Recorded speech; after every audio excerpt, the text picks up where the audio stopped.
Anyways,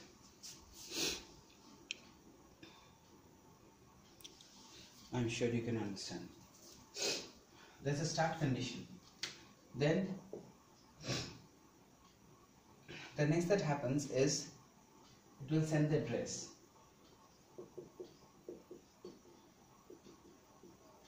That is the chip address.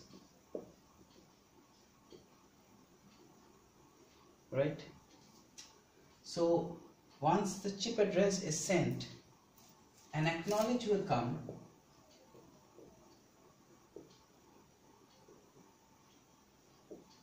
from the slave. From the slave meaning the chip which the master had a communication with, that particular chip must respond. That is, the chip address which was sent, that particular chip must respond. I'll tell you how. After the acknowledge comes, then the master, this is the address of the chip, okay, not the internal address of the EEPROM, don't confuse it. Then the master sends data, that is 8-bit, sent through SDA line. Then what happens, after each 8 bits, the slave acknowledges the data. I'll tell you how. And then when the last data is sent, the master sends the stop bit.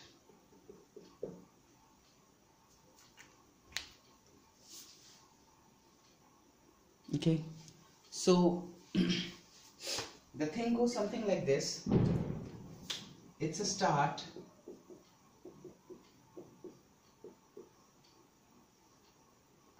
then it's a chip address. I hope you remember it's a 7-bit address, so it's 7 bits.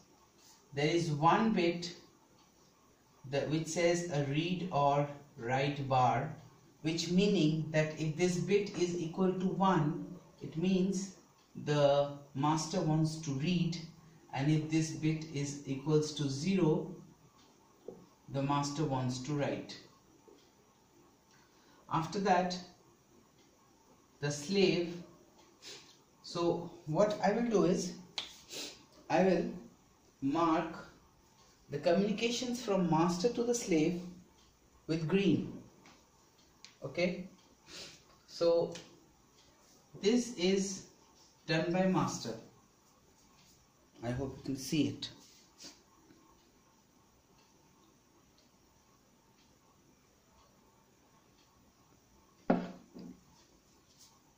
This is done by master. This is also done by master.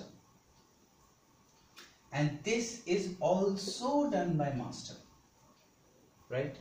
So the master sends totally, if you can say, the master sends, first it sends a single bit,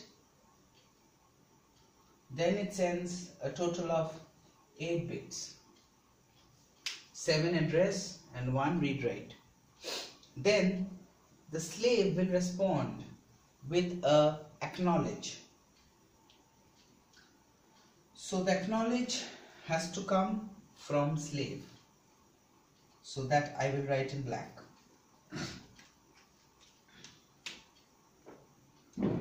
SA, meaning slave acknowledge.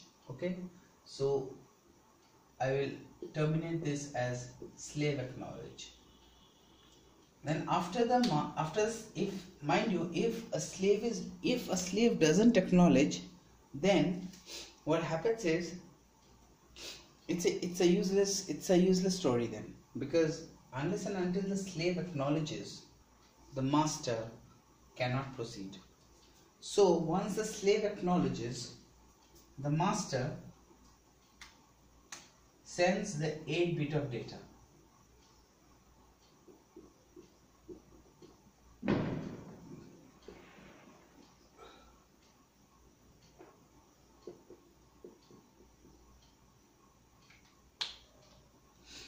Again, this is done by master.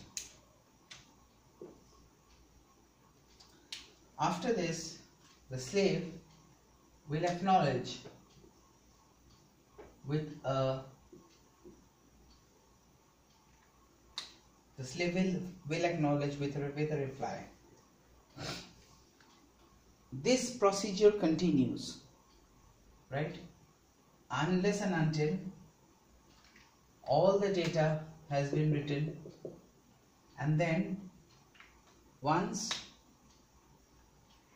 all the data has been sent and the last slave acknowledge is received, that is this one,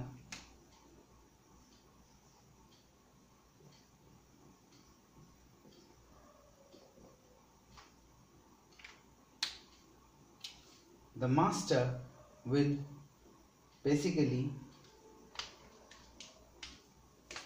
put a stop command. So basically the master has to send 1 bit over here, 8 bits over here, read this bit, then again send 8 bits,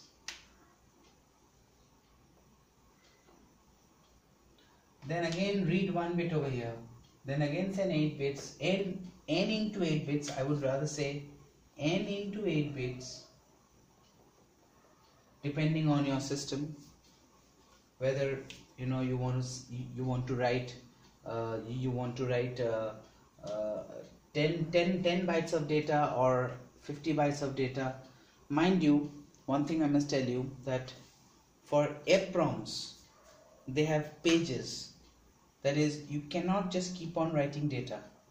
Their prompts, they have specific pages. For example, 24C02, which I said, it has a page of, I think it has 16 pages of 16 bytes. So you cannot write more than 16 bytes at once.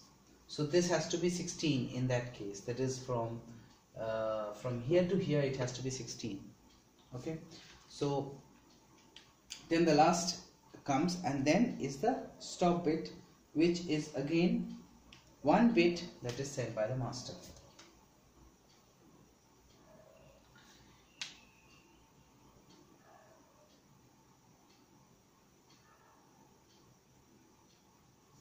Now all this is done.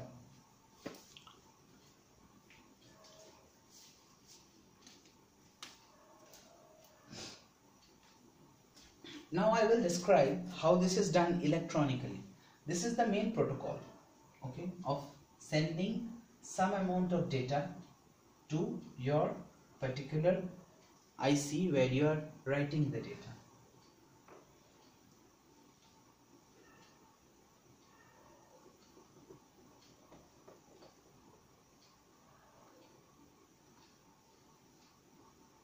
If you want, you can take a note.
Now let me consider two lines, SDA and SCL. This is the 5 volt level, 0 volt level. This is the 5 volt level, 0 volt level. Okay, mind you, in I2C communication, whenever, just give me 1 minute, I'm coming.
Okay, sorry. What will happen is, what is the start condition? The start condition is, there's something called a bus free condition. Bus free condition is nothing but when both the SDA and SCL are high. They are high, they are in the level high, right? They are in the level high, that is at the 5 volt level. So whenever the bus is going to be engaged by the master, the SDA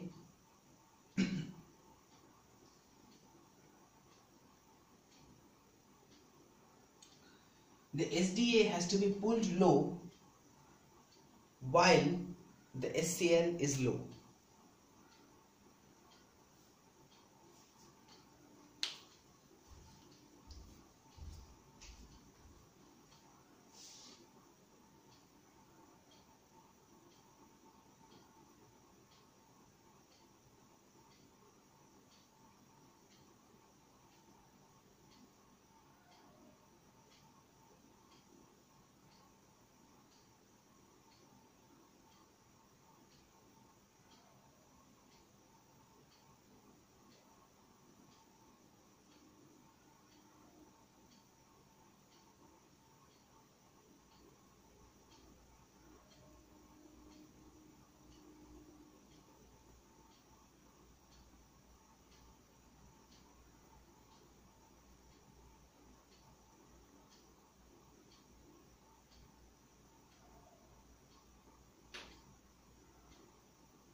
Okay, so the SCL, the SDA will be pulled low when the SCL is high. So this condition is defined as a start condition. So you can make this happen using your bit banging. If you're not using bit banging, then obviously your peripheral will take care, right? Now comes the chip address. For the chip address, what happens is, first, suppose if you're sending a chip address of 1011,000, suppose. So what you do is, you place a 1 and you take the SCL high to low. Taking the SCL high to low will make the slave read the data line. So that is the most important condition. So this has to be synchronized. So when you're sending a 1 in the SDA line, you take the clock from high to low. Fine, no problem. Then you take the clock from 0 to high. That is of no problem. Then you take the clock from high to low, because you have to send a 0. Then you again take the clock from high to low. Then this 0 is again acknowledged, right? And then you again take this from 0 to high, which is not a problem, because taking the SCL from high to low will make the slave read the data line. That you have to understand. Taking the SCL from low to high will not make the slave read the data line.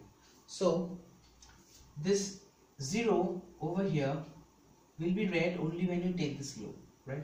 So now you again take this to 1, and it's a bit shifted in position, but I hope you will understand. When you take this to 1 and you again take this to low, this is again acknowledged. Then you keep it at 1 and you just toggle the data line, sorry, clock line. So this 1 is again acknowledged, right? Now you permanently keep the data line low, because you have to send 3 zeros. So you just toggle the data line, the clock line once, and you bring it down. So this 0 is acknowledged. Bring it to 1 and again bring it back to 0. This 0 is acknowledged. Then you again bring it to 1, and then again bring it to 0, and this 0 is acknowledged. So basically this clocking is done by master, not the slave. The slave will never clock.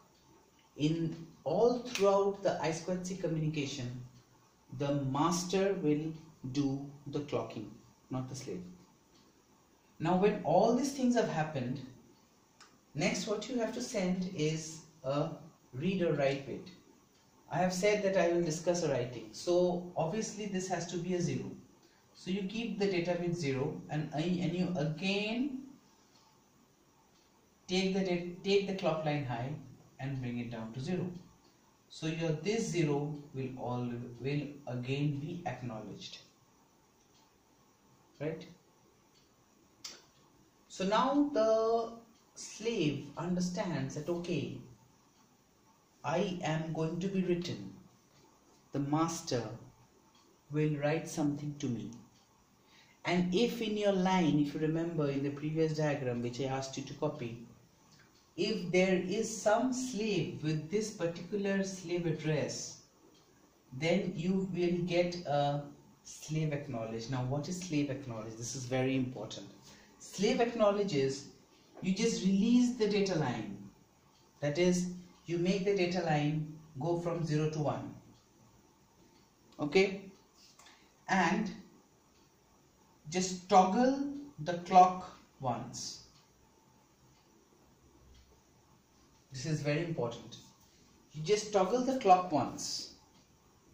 This toggling is not the normal toggling. This toggling is not the normal toggling. This is just the toggling for getting the slave acknowledged. If the slave exists and if this address has matched and if the slave is working fine, what it will do, it will pull the data line low. That is, it will bring it down to 0. And the master will read this. The master will read this. Because after clocking, because since the master is doing the clock, this clocking part is also being done by the master. No, this acknowledgement clocking is also by master. So the master will also check if it has become 0. So if it has become 0, the master will understand that okay, my slave exists and it is ready. So next what it will do, the same pattern will be followed. That is, suppose if you want to send a data of 00001111, what do? You keep the data line 0 and keep toggling this 4 times. 1, 2, 3, 4. So every time you bring it from high to low, this 0 is acknowledged or written into the slave. Again, when you bring it from high to low, this 0 is written into your I2C slave. Again, when you bring it from 1 to 0, again it is written into your I2C slave. And again, when you bring it from 1 to 0, it is written into your I2C slave. So this 0 is acknowledged over here. This 0 is acknowledged over here. This 0 is acknowledged over here. This 0 is acknowledged over here. Then you simply make this 1 because you have to send 4 ones. And then you again just simple toggle the clock line 4 times. So this one is acknowledged here, this one is acknowledged here, this one is acknowledged here, and this one is acknowledged here. So once all your data has been written, once you send the data, what happens is the data reaches a buffer. There's a buffer inside the particular EPROM or particular I2C IC that you're trying to write into. So it takes some writing time. You'll find it in your data sheet. So once the data is written into its own memory, it will send you an acknowledge. So similarly, for acknowledge, again like this, you have to bring the data line from high to low. And again, make another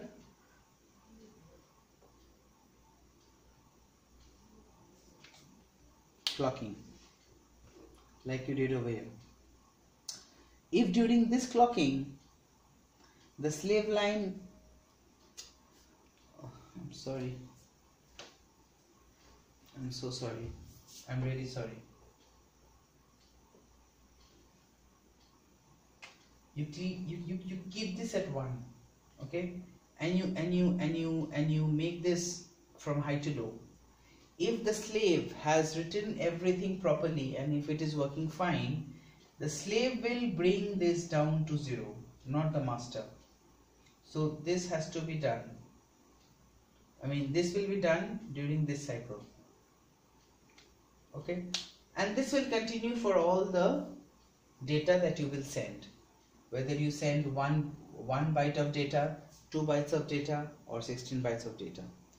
What will happen is, once you've sent all the data, the master has to send a stop bit.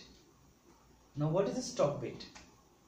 The stop bit is just the opposite of the start. In the start, the clock was low and the SDA was brought from high to low. Here the clock will be low and the SDA will be taken from low to high. So this condition will be a stop condition.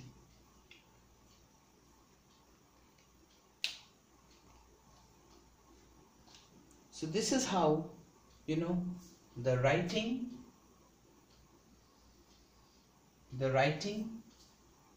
will be done. I'm sorry guys, it's too late. It's 1:30 over here, it's 1:15 over here in the night, and I wanted to complete this one and that one today itself, but I'm really too tired and I'm very sorry. I'll just do it tomorrow morning, but I'll make sure that you have the continuity. So I hope you did understand over here whatever I explained. This is simple I2C writing. This is exactly what happens. If there's anything you don't understand, anything, just write a mail to me, or just best thing would be to comment in my website. Then whatever part you couldn't understand, I will explain it over here and upload it as a video just below this one, mentioning your name, so it will be of helpful to you. I'm ending it here today because it's too late over here and I need to go to sleep. I have a trip tomorrow. I have to leave my city for some work, so